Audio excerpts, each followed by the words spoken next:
do Dom Adair, cai nos nossos corações. Aqui temos gente do Brasil, irmãos e irmãs do Brasil, do estado de Connecticut, do estado de Nova York, que essas palavras possam produzir frutos por todos os lugares que elas sejam, nas nossas famílias, nas nossas comunidades. Nossa Senhora, interceda por nós. Nossa Senhora, passa na frente.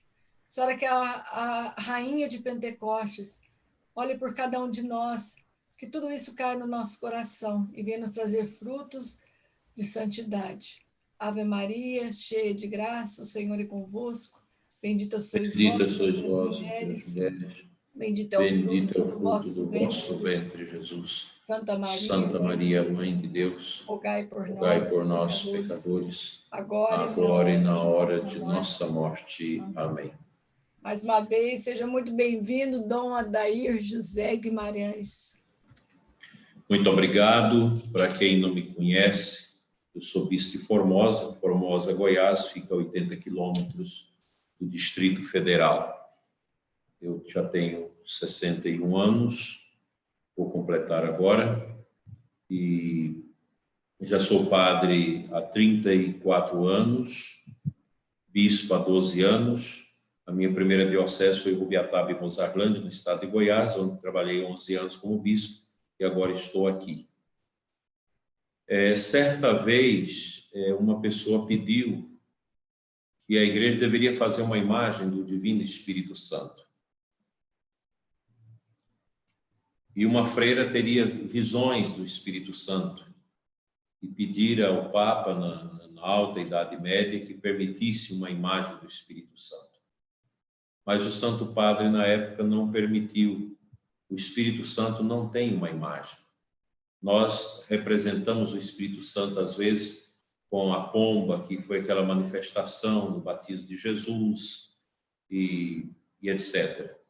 Mas, na verdade, o Espírito Santo não tem uma imagem feita pelas mãos dos homens. Como também o Pai Eterno não tem. Nós temos a imagem de Jesus. E a bandeira do divino é um sinal muito forte para nós, aqui no Centro-Oeste, como a eloquência da unção do Divino Espírito Santo em nós. Mas, na verdade, a imagem do Espírito Santo está no rosto de cada pessoa batizada. Por isso, quando a gente via aqui o mosaico com os rostos de todos vocês, homens e mulheres, crianças, menos o cachorro, porque o cachorro não tem alma. Então, em todos os rostos estavam aqui a estampa do Divino Espírito Santo. Porque isso cumpre aquela palavra do apóstolo Paulo na carta aos Coríntios, 1 Coríntios, não sabeis que sois templo do Espírito Santo e que o Espírito de Deus habita em vós? Essa palavra é muito forte, é muito bela, né? O Espírito de Deus habita em nós. Nós somos esta eloquência do Espírito Santo.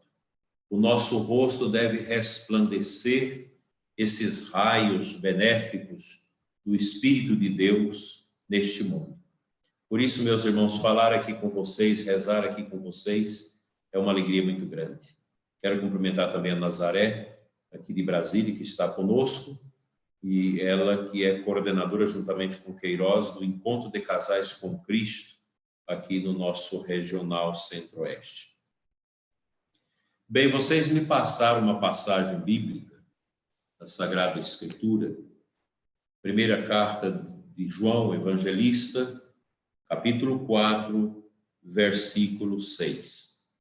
Um parênteses, amanhã completa-se 40 dias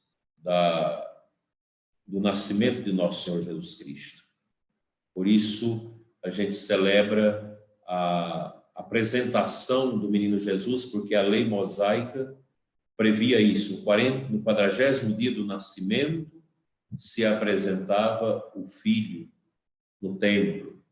Então, amanhã nós vamos recordar esse momento muito bonito, Nossa Senhora da Luz, chamada de Candelária, Nossa Senhora do Bom Parto, que apresenta com José o menino Jesus no templo, onde o velho Simeão o acolhe como o bendito das nações. não tem riqueza maior do que Jesus no nosso coração. Quem tem Jesus tem tudo, quem não tem Jesus não tem nada. E nós não estamos aqui à toa, nós estamos juntos porque nós somos cristãos e nós não temos nenhuma escritura da nossa alma neste mundo, nós não pertencemos a esse mundo, as nossas consolações não estão nesse mundo, mas elas estão no mundo vindouro. Eu confesso para vocês que há quase 6 anos que eu tenho rezado e meditado sobre a vida eterna. E pouca gente fala do céu em nossos dias. A gente fala de tudo na igreja, mas menos da salvação eterna, que é tão importante. Tudo que nós temos neste mundo ficará para trás. Só levaremos daqui o amor, a beleza da caridade que nós praticarmos neste mundo. Eu estou muito convicto disso e creio que é uma das riquezas que marcou o coração dos santos, o desprendimento total. Eu até indico para vocês um livro que eu estou lendo, que eu vou começar a ler agora no mês que vem. Nós lemos um ano todo Imitação de Cristo e agora vamos ler a Filoteia, de São Francisco de Sales, a introdução à vida devota. É um livro escrito em 1609. Nós estamos voltando agora aos clássicos da igreja, porque eles são substanciosos e nos dão um verdadeiro alimento verdadeiro que nós precisamos para a nossa vida espiritual. Então, esse texto da carta, da primeira carta de João Evangelista, 4, de 1 a 6, ele vem muito em boa hora para a nossa meditação nesses tempos sombrios, estranhos que nós estamos vivendo, que não resta dúvida que há elementos também do anticristo em tudo isso que nós estamos vivendo. Essa pandemia, ela traz na garupa dela toda uma força negativa e, diferentemente de todas as outras pestes, a peste chinesa, ela é diferenciada porque ela trouxe confusão, divisão, briga e muita incerteza. As outras pestes ocorridas ao longo dos séculos, elas serviram para unir a igreja, unir as autoridades na solução, para salvar o máximo possível de pessoas e para alimentar as pessoas também espiritualmente. Essa peste agora, ela traz o lockdown, fechamento das igrejas, controle social das pessoas. Então, não é um ambiente muito agradável, não. Esse ambiente que nós estamos vivendo no mundo todo, ou está sendo desconstruído muita coisa. E a gente precisa ter uma firmeza para não esfriarmos na nossa fé. Muita gente não voltou mais à igreja desde o início da peste. Muitos padres se resistem a administrar os sacramentos, sobretudo a confissão da unção dos enfermos, porque tem medo do vírus. A peste não é para criar em nós um medo, um pânico. É para nos despertar na oração, no louvor, na adoração a Deus e na caridade para com o próximo. E depois nós não podemos ficar agarrados a esse nosso corpo. Eu vejo que a grande preocupação é o corpo, mas não tem esta preocupação espiritual que é tão importante, que é o encorajamento, a esperança. Se a gente tiver que morrer, a gente não vai perder nada. O próprio apóstolo Paulo disse que para mim morrer é lucro. Nós devemos estar todos os dias preparados para a morte, plenamente preparados. Eu não sei se eu sobreviverei ao vírus. Muitos sobrevivem, alguns não. A gente nunca sabe, até pessoas novas aqui no Brasil estão a morrer com esta situação. Mas nós cristãos, nós não somos filhos do medo, nós somos filhos da coragem, porque a luz que ilumina o nosso caminho é a luz do ressuscitado. E o Espírito Santo, ele confirma isso no nosso coração. Ele confirma o poder, a graça e a libertação que Jesus ressuscitado produz em nós, graças ao seu amor infinito. Caríssimos, não deis fé a qualquer espírito, mas examina se os espíritos são de Deus, porque muitos falsos profetas se levantaram no mundo. Vejam, esta leitura que é de João, ela vai também na mesma sinuosidade da leitura do apóstolo Paulo, na primeira carta aos Coríntios, quando ele fala da necessidade do discernimento espiritual. A renovação carismática nos ensinou muito isso. A gente precisa identificar qual o espírito que está conduzindo a nossa vida, qual o espírito que está alimentando as nossas ações. São três os espíritos, diz o apóstolo Paulo: o espírito humano, o espírito diabólico ou o espírito divino. São os três espíritos que nós precisamos discernir. Até mesmo na compra de um carro, num negócio, a gente precisa, na oração, na unção, nós somos carismáticos e fizemos essa experiência do batismo no Espírito Santo, que nos deu um certo vigor, uma sensibilidade. A gente precisa discernir o que me move nesta opção. Por que muitos casamentos não deram certo? Porque justamente faltou esse discernimento. Hoje mesmo eu conversava com uma pessoa que veio para buscar a nulidade do seu casamento e ela dizia: eu não tinha discernimento. Eu, quando casei, eu não sabia. Eu estava sendo movida pelo espírito da carne, um espírito social. Todo mundo casa, é bonito, eu vou casar, eu vou ter um homem, essa coisa toda, eu vou poder tirar prazer do meu corpo. Ela casou nesse nível. Ela não teve o discernimento espiritual. E é interessante que depois eu atendi um casal, já bem adiantado em anos, que diz para mim: o nosso casamento foi uma pérola. Já vamos para os 47 anos de casados, é um casamento abençoado, porque foi um casamento no Espírito, foi o Espírito de Deus que moveu. Quando não é o Espírito de Deus, quando é o espírito humano, o fracasso é certo. Quando é o espírito diabólico, pior ainda. Porque o demônio também pode levar as pessoas a certas opções que as faz escravas dos seus caprichos. Então, esse discernimento. E São João lembra dos falsos profetas.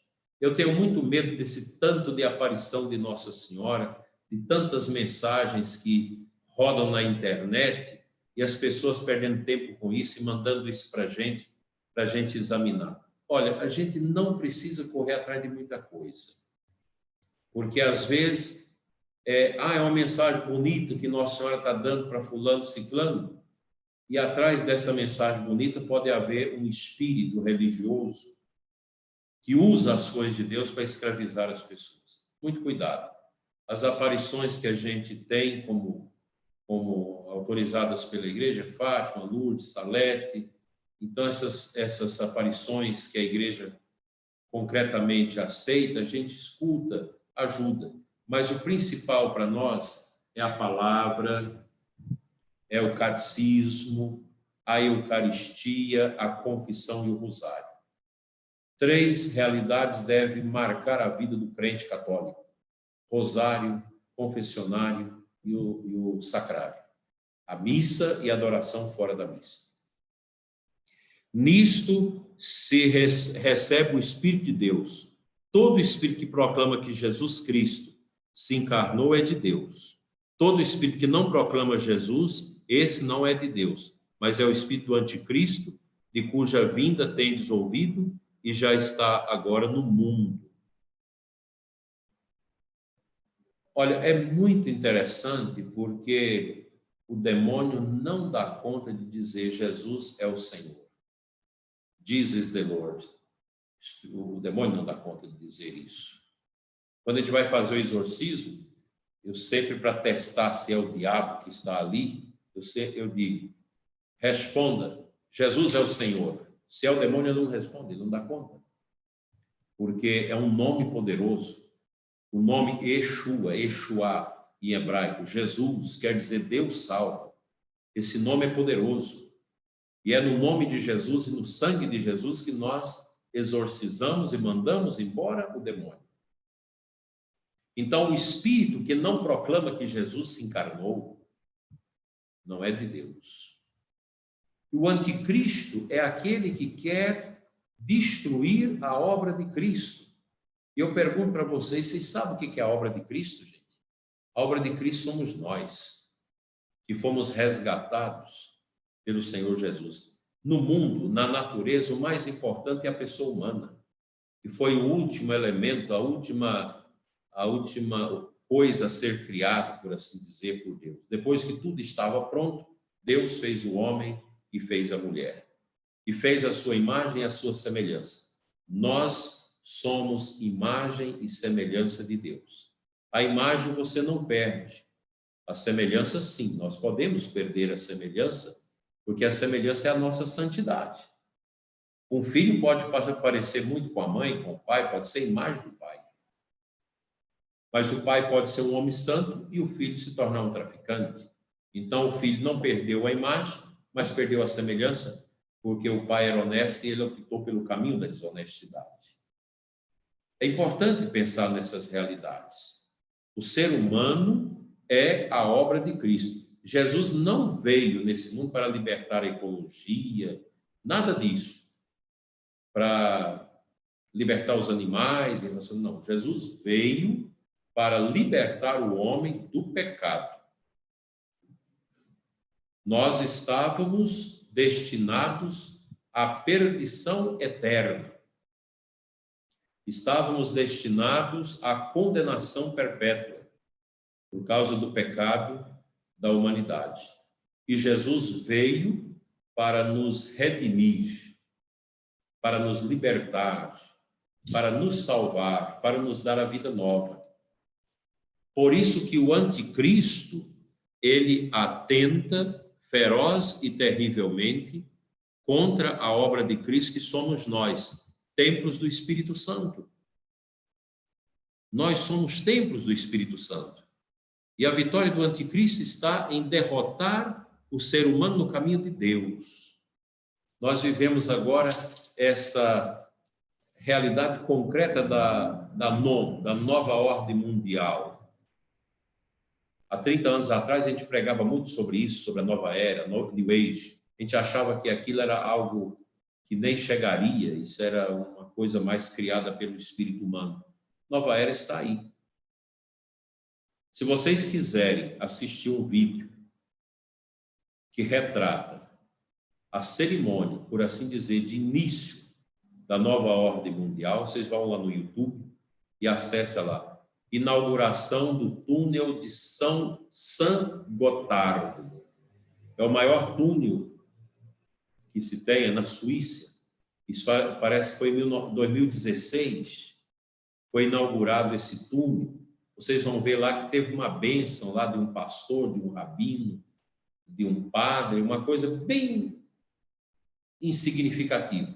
E depois teve toda uma encenação com Batomé, o espírito das trevas, toda uma encenação com os ídolos pagãos, uma grande encenação na frente de todos os líderes da Europa, que é, na verdade, tudo que a nova ordem quer colocar, uma religião global, uma religião pagã, uma religião que não leva a pessoa a Deus, mas leva a pessoa a si mesmo.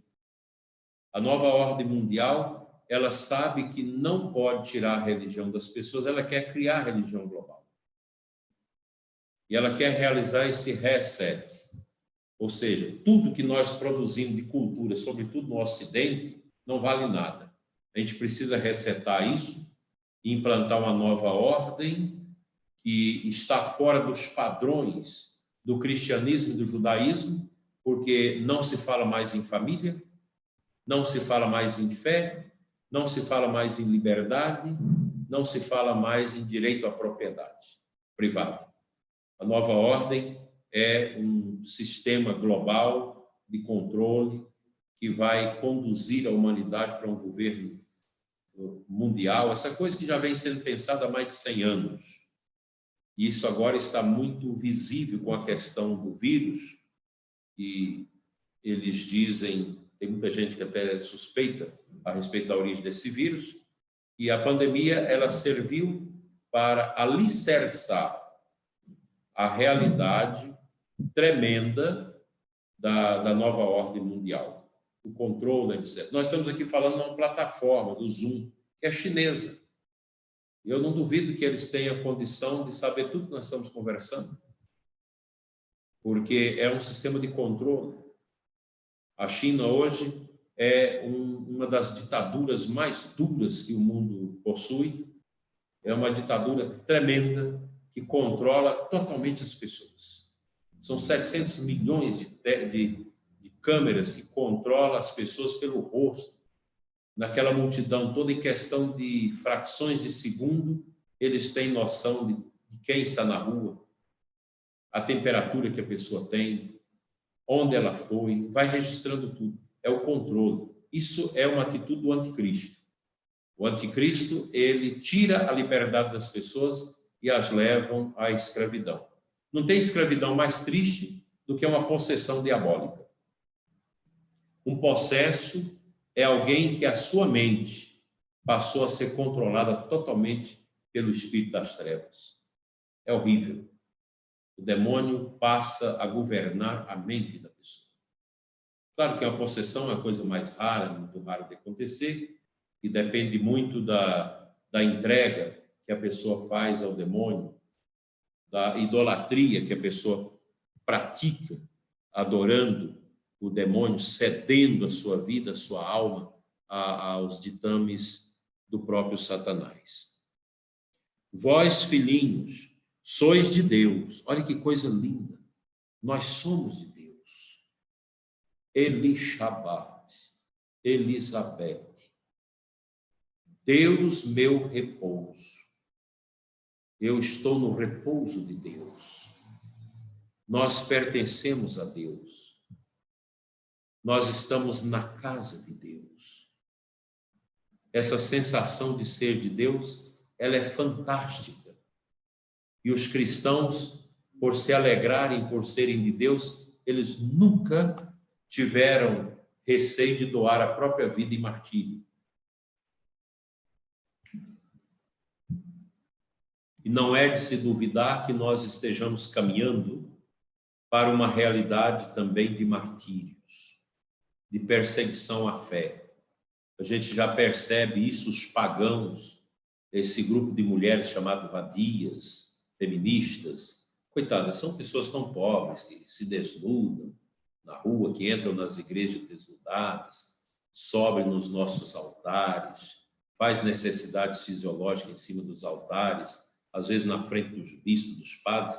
Ninguém pode fazer nada, porque eles podem fazer tudo o que querem, mas nós não podemos fazer nada, porque somos fascistas, somos, etc., aquilo que eles dizem, né?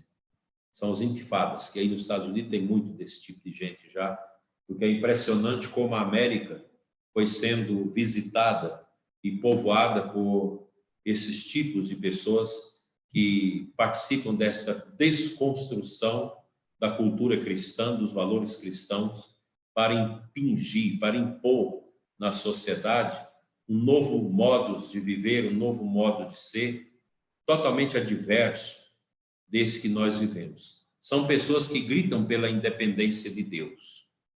Isso já aconteceu lá no 1800 e pouco, quando Friedrich Nietzsche, nos seus ensaios filosóficos, disse: eu matei Deus, negou a existência de Deus, pregou isso com veemência para os jovens, e os jovens encantados com essa coisa, né?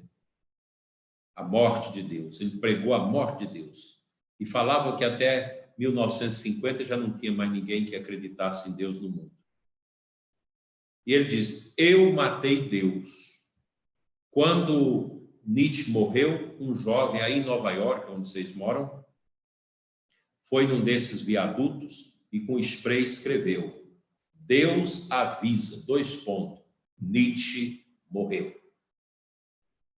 E aí eu me reporto aquelas palavras de São João Paulo II que diz: quem tenta matar Deus morre. Uma cultura que quer matar Deus morre. Por isso o anticristo está morto. O anticristo é morto, ele é derrotado. Ele não se deu por vencido. A nova ordem mundial já nasce morta. Ela não serve para nada. Já nasce morta, é natimorto. Porque ela não tem Deus, ela despreza a família, ela prega o globalismo da religião, ela quer levar as pessoas a adorar a ecologia, adorar a obra criada e não o Criador. Não é que nós somos pessoas que não respeitam o meio ambiente, que não protegem a natureza. Nós devemos respeitar e proteger, sim, a obra criada.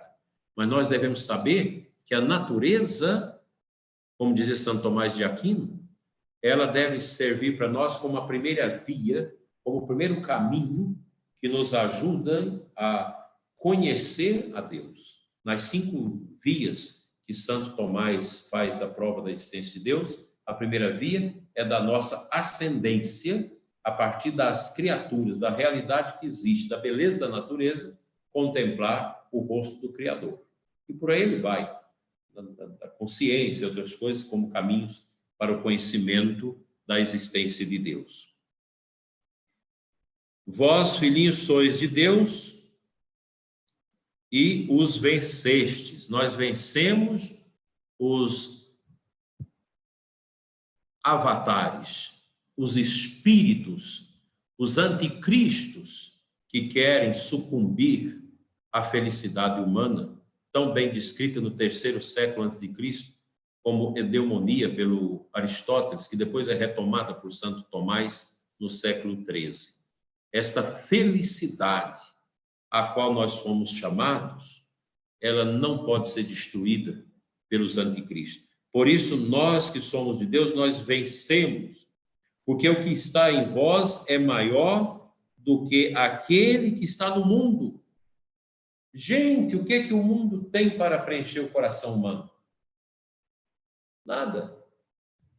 Os nossos jovens, coitados, desconstruídos nos seus valores e ingressam nesses caminhos tortuosos do prazer, de toda essa vida de devassidão sexual, essa coisa toda, chega um momento que vem atrás da gente. Eu tenho atendido muitos que caíram nisso, hoje com 40, 45 anos, o corpo todo tatuado, cheio disso, cheio daquilo, e marcados pelas drogas, pelo rock ateu, satânico. E essas pessoas cansadas do mundo, elas querem Deus. Olha que coisa bonita. A evangelização é isso, é você socorrer essas pessoas.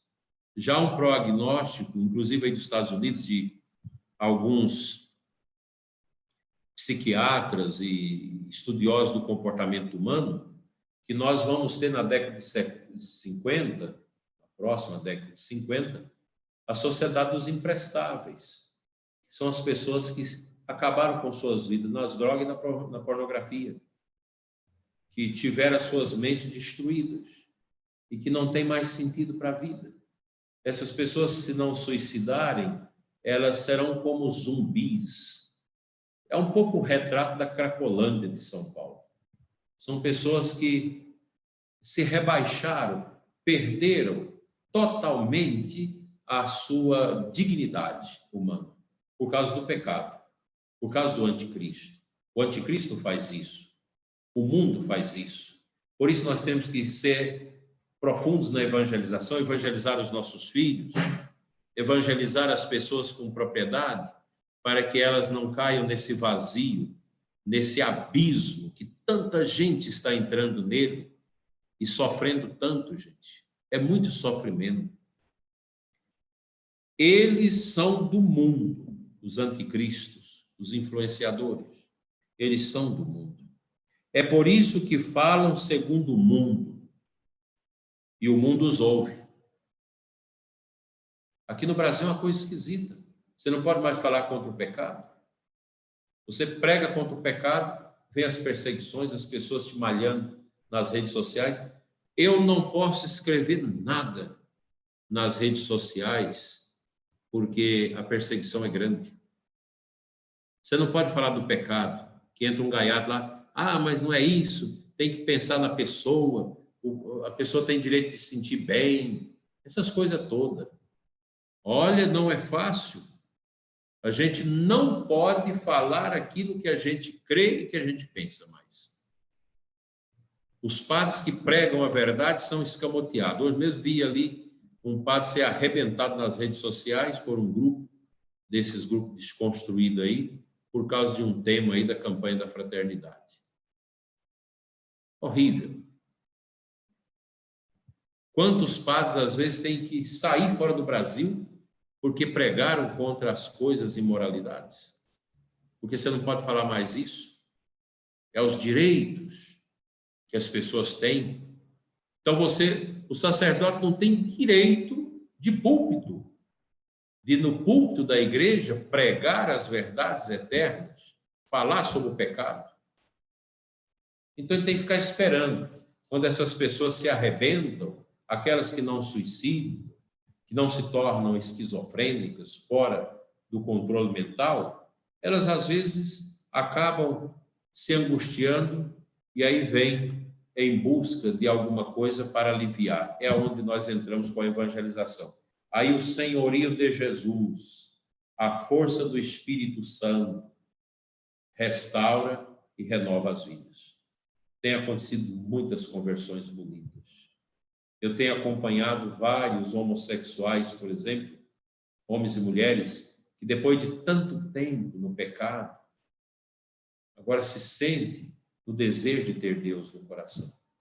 Bonito isso. Eu andei por caminhos que não encheram o meu coração. É claro, dentro da gente tem um lugar que só Deus enche. Não é cerveja, não é churrasco, não é sexo, não é fama, não é glória deste mundo. Nada preenche. O coração do ser humano só pode ser preenchido com a simplicidade de Deus. Deus é tão simples, Deus é tão grande e ao mesmo tempo tão pequeno. Deus parece ser tão complicado, mas ao mesmo tempo é tão simples. É esse Deus maravilhoso que um dia eu conheci e encheu meu coração, que eu quero dizer para vocês que vale a pena seguir. Vale a pena ser de Deus.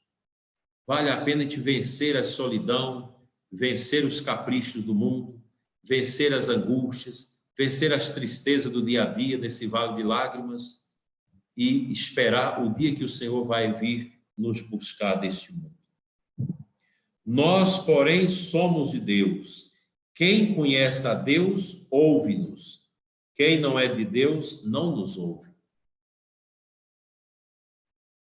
Aliás, os pagãos têm até raiva da gente, né? Até mesmo nas nossas famílias, tem aquelas pessoas que têm raiva da gente, porque ele não curte. Eu vejo na minha família as missas que a gente reza todo ano na família, cada ano vai diminuindo. E alguns, não vou nisso não tem uma cervejinha, não tem uma dança, não tem um funk, não tem uma coisa. O pessoal quer isso. Gente, isso é besteira, isso é coisa da carne, isso passa. Isso é lixo. Então, as pessoas que não são de Deus, elas não nos suportam. Não conseguem ver a gente que veste com modéstia, que não expõe o nosso corpo, a gente que não tem conversas frívolas, gente que ama todo mundo, que tem compaixão do pecador, eles não suportam. Os pagãos não nos suportam. E nós precisamos rezar por eles. Rezar pela conversão dos pecadores é fundamental. Olha que termina esse texto dizendo: é nisso que conhecemos o espírito da verdade e o espírito do erro. Os dois não topam, não se misturam. O espírito da verdade e o espírito do erro. Santo Agostinho, antes da conversão, era um homem que vivia sob o espírito do erro, da vaidade. Ele começa a ser tocado por Deus quando ele, como advogado falante, poderoso, que foi enviado a Milão para destruir Santo Ambrósio, para defender o império, e ele era um orador exímio, um homem que espancou a esposa, que prometeu de matar a mulher, e alguém entrou no meio, esse homem foi preso, E Santo Agostinho foi lá com toda a sua eloquência, fez um discurso no fórum e libertou a mulher. Passado alguns dias, quando ele vem com a sua toga de advogado para entrar no fórum, com aqueles livros na mão, aqueles canudos, o menino vem e toca a franja da toga dele e fala: você, assassino da minha mãe. Ele falou: que é isso, menino? Nem te conheço. Sim, você libertou meu pai para que ele matasse a minha mãe. Aquela imagem do menino e as palavras nunca calaram no coração dele. E quando ele começa a perseguir Santo Ambrósio e Santa Mônica, a mãe rezando, quando ele vai para a Catedral de Milão para escutar as homilias de Santo Ambrósio, eloquentes, poderosas, eficazes, fluentes, muito mesmo convincentes, férteis, ele vai para escutar, para preparar os argumentos contra o santo. E quando ele vai discutir com o santo, e ele pensa: eu vou abafar, e pergunta: Ambrósio, o que é preciso fazer para encontrar a verdade? E Santo Ambrósio olha para ele e diz: menino, você não sabe nada. Ninguém encontra a verdade, não é a verdade que nos encontra. Nós somos filhos da verdade, nós somos discípulos da verdade. E foi desmontando o coração dele. E é isso mesmo, é o Espírito da verdade que nós recebemos, que não é o espírito do erro. Por isso o Espírito de Cristo é a verdade. Quando Jesus fala em João 8,32, conhecereis a verdade e a verdade vos libertará, ele fala dele mesmo. Cristo é a veritas, é a verdade que dá sentido à nossa vida, que enche o nosso coração e nos faz ser cidadãos do céu aqui na terra. Nós não pertencemos a esse mundo não, gente. Vamos colocar isso na cabeça. Nós fomos criados por Deus na eternidade. E nós fomos encarnados como um espírito nesse corpo, nesta matéria, que nosso pai e nossa mãe nos ofereceu como filamentos genéticos. Nós não somos cidadãos deste mundo. Nós somos cidadãos do céu aqui na terra. Portanto, deixa eu dizer uma coisa para vocês. O mais belo da nossa vida é a busca da santidade. A Débora está até com a mão na boca. Tão assustada. A nossa busca, Débora, Irani, Gisele, nossa busca é pela santidade. E como que você se santifica, minha filha? Fazendo as coisas do dia a dia. Se você é mãe, cuidando dos filhos. Se você é uma trabalhadora fora, trabalhando. Você arrumando o jardim, limpando uma casa, fazendo um trabalho de escritório, como advogado, como serventuário, como enfermeira, como médico, como astronauta, o que for. Naquilo que você faz, você deve se santificar. Naquilo que você faz, você deve deixar a marca de alguém que passou por aqui. Um cristão. Os pagãos deixam a marca dos vícios, da ignorância, da brutalidade, do apego, do orgulho, do ciúme, da vaidade. Isso é coisa de pagão. Os pagãos, onde eles passam, deixam a marca. Aquela cera que vai sujando. O cristão deixa o brilho das boas obras, do amor, da paciência, da gratidão, da simplicidade, do olhar celeste para as coisas terrestres. O cristão não é filho da arrogância, mas é filho da humildade. A humildade é a virtude que combate o demônio. Se vocês me perguntam qual que é a essência do anticristo, é o orgulho. Qual é a essência de Jesus? A humildade. São José Cafácio, que era tão tentado pelo demônio, ele tinha colóquios com Satanás. Um dia ele perguntou ao demônio: o que eu fiz para que você não saia do meu pé? que na minha vida te perturba para você não sair de perto de mim me tentando o tempo todo?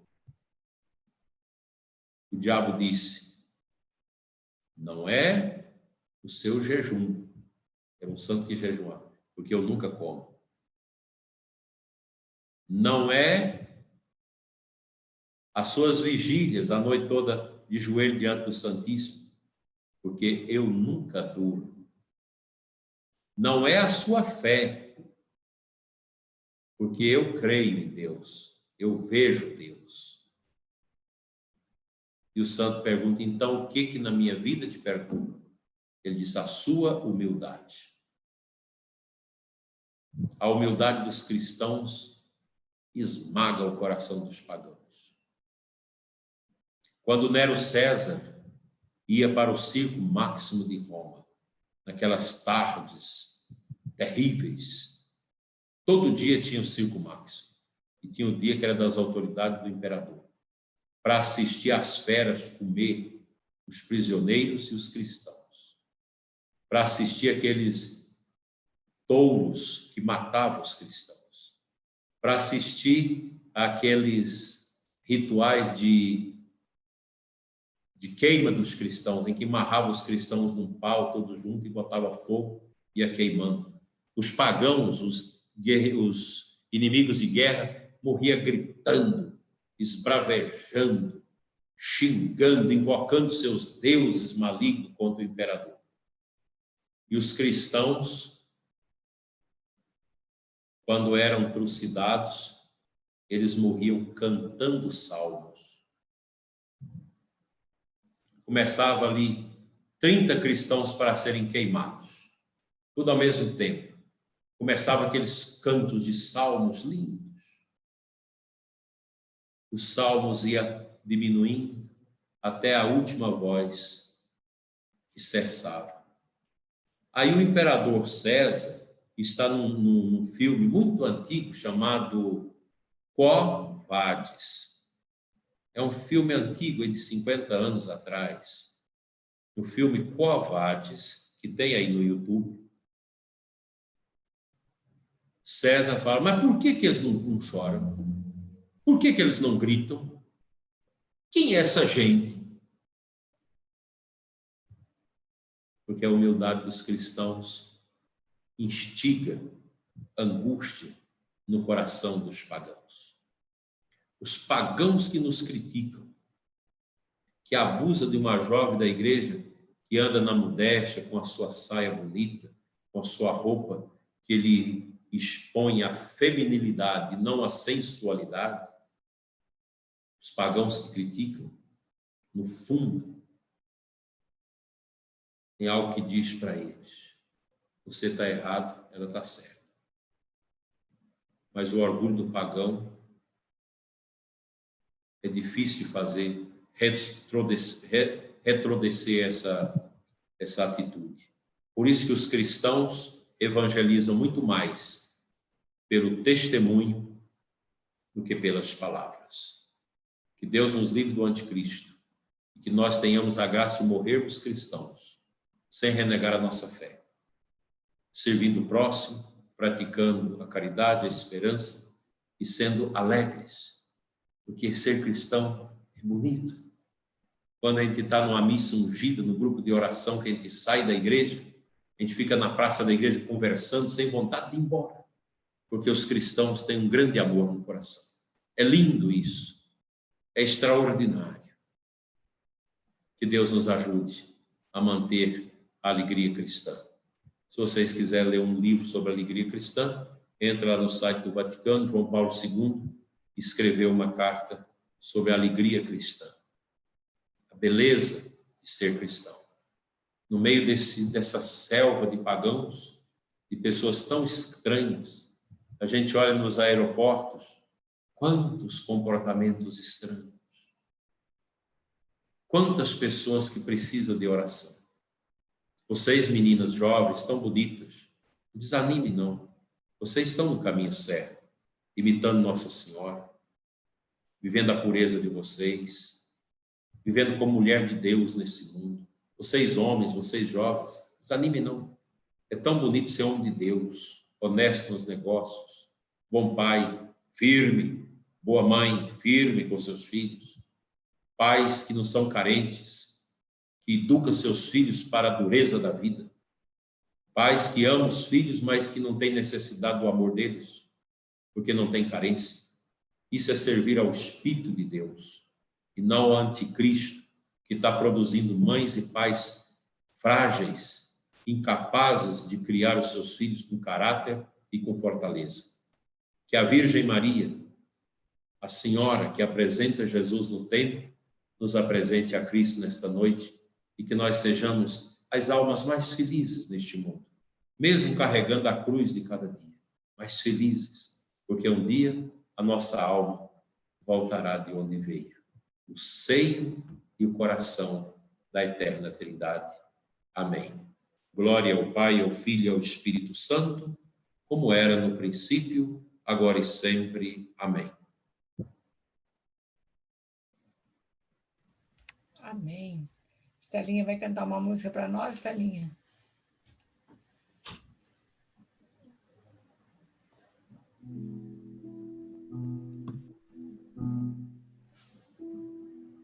Que santidade de vida, que homem podemos ser, pois se tudo no céu e na terra o Senhor chamará.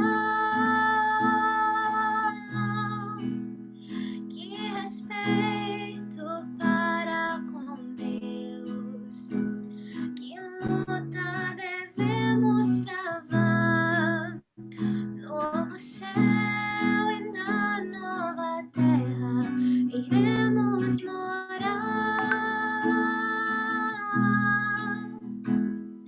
Somos, Senhor, tua igreja, que aguarda e apressa tua vinda gloriosa. Que o Senhor nos encontre em paz, puros e santos. Somos, Senhor, tua igreja, que aguarda e apressa tua vinda gloriosa. Que o Senhor nos encontre em paz, puros e santos. Que é feita a sua promessa, perguntam e zombam de Deus, mas o Senhor virá, Ele não tardará. Que eu seja santo, santo, santo, pois Deus é santo, santo, santo. Que a santidade da minha vida apresse o Senhor, Ele logo virá. Mas o Senhor virá, Ele não tardará. Que eu seja santo, santo, santo, pois Deus é santo, santo, santo. Que a santidade da minha vida apresse o Senhor, Ele logo virá. Parabéns, Telinha, pela música linda do Padre Jonas, que é realmente a mensagem e se torna um corolário dessas palavras que nós lemos na Sagrada Escritura. Amém. Para da vinda de Cristo, para da alegria cristã, fala do sentido da nossa vida. Santa Teresinha do Menino Jesus vai nos ensinar que a vida é isso, é amar e sofrer. Essa é a nossa caminhada como cristãos, carregando a nossa cruz, amando uns aos outros, vivendo esta bonita alegria do amor. Vocês, casais, nunca se cansem deste amor, de um estar ao lado do outro até o dia derradeiro. A vida não é triste, a vida é bela. A vida é uma dinâmica, porque o coração de Deus é um amor puramente dinâmico. Deus seja louvado por isso. Amém. Amém. Francisco? Eu gostaria, nesta noite, de colocar diante desta imagem